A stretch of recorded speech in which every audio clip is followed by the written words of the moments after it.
What's up, Zoners? Week 5 of Thursday Night Football is tonight. The must-watch Commanders are going against the high-flying Bears offense. I'm so excited for this game. I am not being sarcastic at all. Anyways, I'm going to be covering the Commanders, the home team, start, sit, each position, including special teams, defense, kicker, excluding special teams. If that sounds interesting to you, hold on for 7 seconds.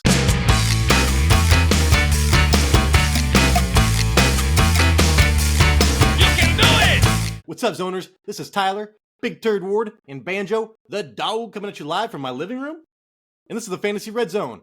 Today's episode. So like I said in the intro, I'm going to be doing the start, sit, aka play or pause for the home team, which is the Washington Commanders. If you want to watch the start, sit for the Chicago Bears, Jason did that episode yesterday, and there will be a link to that episode at the end of the show. Let's get right into this. I typed all of it out. Here are my notes. Let's set the scene. The over and under for this game is at 44.5. Mid-40s is pretty average, so we're not running away from this.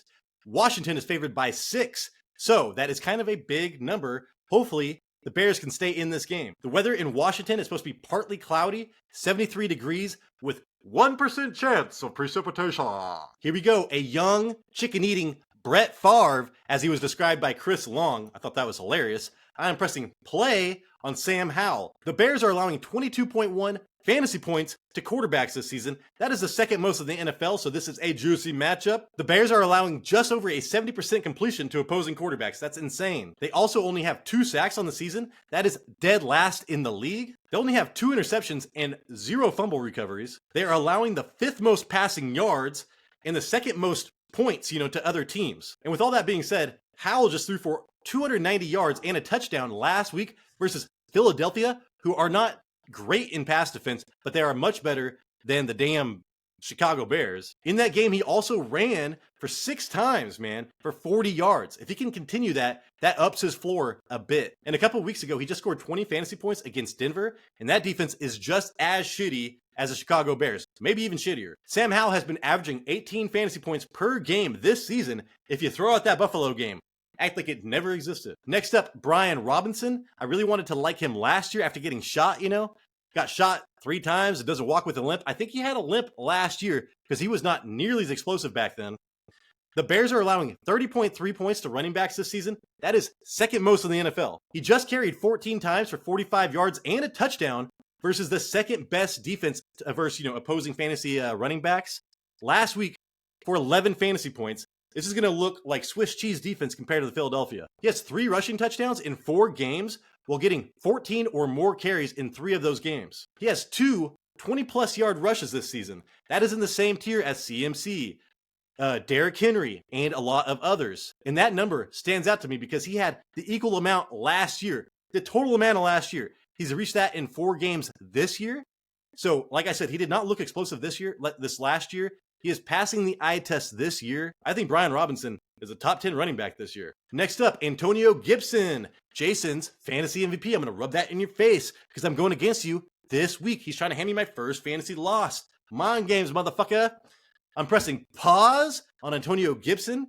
Dude, he fumbled for the 3rd time this season last week. He's had fumble issues his whole career. That's why he was getting his ass sat the last 3 years pretty much.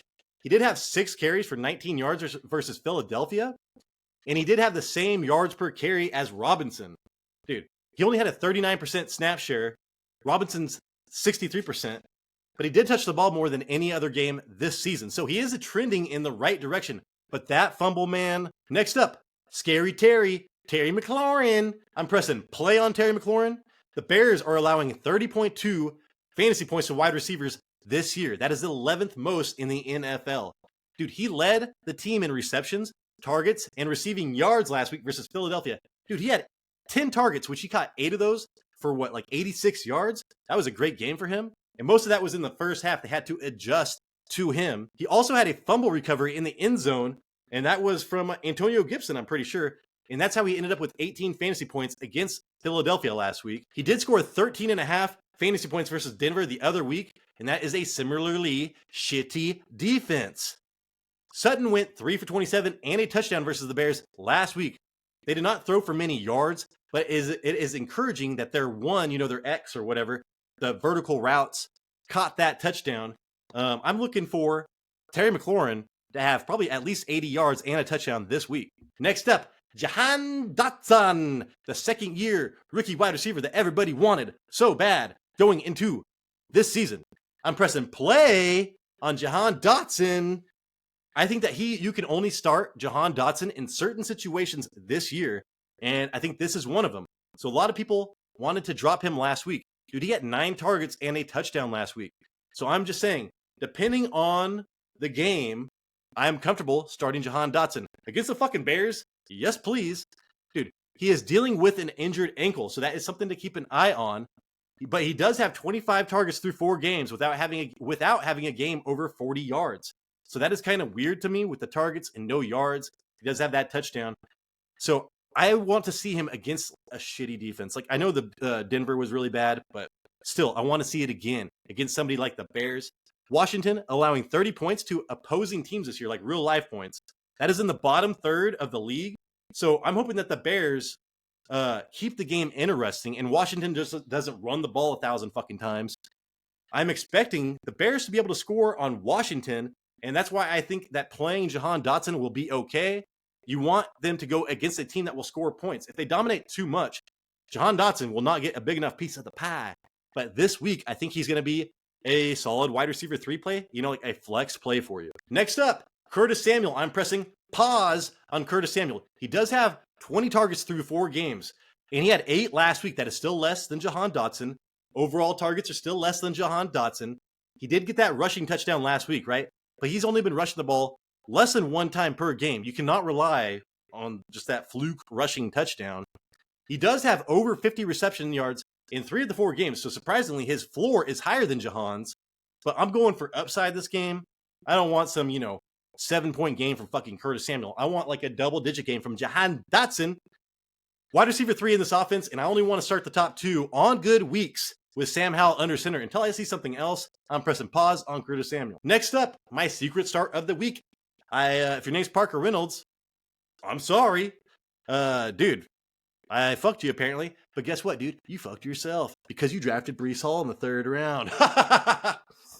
I'm pressing play on Logan Thomas. Yes, he screwed me, but I love the matchup. The Bears are allowing 8.7 fantasy points to tight ends. That is the 14th most. That is an average matchup. But still, dude, I still believe in Logan Thomas. Denver only targeted tight ends twice when playing the Bears last week. That is scary to me, but that plays into their good standing against tight ends because the fucking Denver doesn't know how to use their goddamn tight ends. He played 79% of snaps last week after returning from a concussion. So he is the tight end. He's on the field almost all the time. He had a 23% target share last week and a 25% air yard share. That is great. He led the team in targets week 1, caught a TD in week 2, and that's when he got concussed. So he was on a hot start for like a top 5 tight end. And then his last week back, he only got 3 receptions, 3 targets. Kind of sucked. That's when I told you to start him. But hey, I'm telling you it's to start him again. I'm going to try to make up for it. I don't know why. Next up, the Commanders defense, man. I'm pressing play on the Commanders defense. The edge often goes to defense on a short week. Even more so when that defense is at home. They had 7 sacks and 10 fantasy points versus the shitty Denver offense. So we're looking at shitty offenses. They actually got at Russell Wilson quite a bit. The Bears are allowing the 2nd most fantasy points to defenses at 14. So if you start a defense against the Bears this year, you're getting 14 points per game.